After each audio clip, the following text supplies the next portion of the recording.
Import বা trade based tax এটা কোনো সভ্য দেশের ট্যাক্স দিতে পারে না, কারণ it effects everybody of the country, every citizen of the country. Tax দিতে হবে আমাদের ইন্টারনাল সোর্স থেকে, ইম্পোর্ট থেকে না। এবং এর মধ্যে আপনারা দেখেছেন ভ্যাট এবং যে ট্যাক্সের যে দূরত্ব, আমরা এখন পর্যন্ত কিন্তু ভ্যাটকে কিন্তু আমাদের ইনকাম ট্যাক্স ছুঁতে পারিনি। এর মানে এই না যে ইনকাম ট্যাক্সের সম্ভাবনা কম, তার মানে এখানে ব্যাপক লিকেজ আছে ইনকাম ট্যাক্সে। এটা আরও অনেক বাড়াতে হবে। আমাদেরকে আলটিমেটলি টার্গেট করতে হবে আমাদের টোটাল যা কালেকশন হয় এর সিংহভাগ আসবে ইনকাম ট্যাক্স থেকে, এরপরে স্লট আসবে ভ্যাট থেকে, আর কাস্টমস থেকে ট্যাক্স আসবে খুবই কম।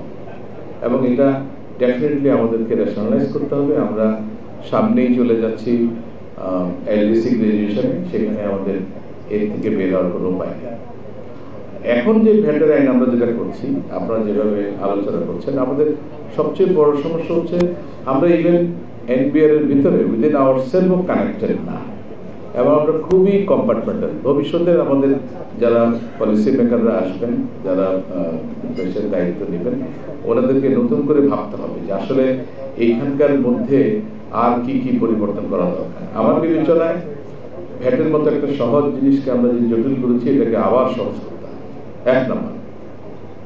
এবং ভ্যাটের যে মৌলিক প্রিন্সিপাল যে ভ্যাট ব্যবসায়ীরা দেয় না, এই জিনিসটা ব্যবসায়ীদের মধ্যে এস্টাবলিশ করতে হবে। প্রত্যেকটা ফেজে যে ভ্যালুয়েশন হবে শুধু উনি ওইটুকুর উপর ট্যাক্স দেবেন। এবং আমি গ্যারান্টি দিয়ে বলতে পারি, যদি আমরা ভ্যাটের ক্রেডিট মেকানিজমটা প্রপারলি চালু করতে পারি, তাহলে অনেক ব্যবসায়ীদের ভ্যাটের ইফেক্টিভ ভ্যাট রেট হবে লেস দেন 1%। ওনার ভ্যালুয়েশন কম, ওনার ট্যাক্স কম হবে।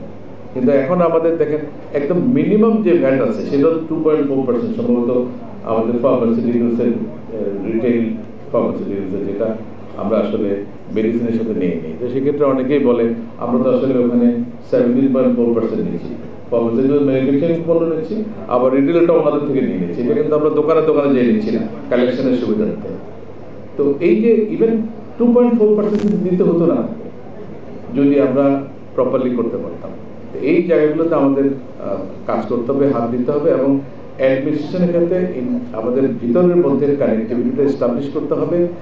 ইনকাম ট্যাক্স এবং ভিটি কিন্তু একই হিসাবের উপর ভিত্তি করে। ভিটি হয় টপ লাইনের উপরে টার্নওভার, আর ইনকাম ট্যাক্স হচ্ছে বটম লাইনের উপরে নেট প্রফিট। একই হিসাব, একই ব্যবসা, একই কানুন, একই কিছু। এখানে আমাদের দুই জায়গায় দৌড়াতে হবে কেন? এই জায়গাগুলোতে আমাদের চেঞ্জ করতে হবে। আমার মনে হয় আমাদের সময় এসছে, আমাদের যারা ভবিষ্যৎ জেনারেশন, আমরা তো এখন অস্তগামী চলে যাচ্ছি, কিন্তু এই দেশটাকে এগিয়ে নেওয়ার জন্য, আমাদের লিকেজগুলো বন্ধ করার জন্য এবং কালেকশন বাড়ানোর জন্য আমাদের এই সকল জায়গাতেও সংস্কার আনতে হবে।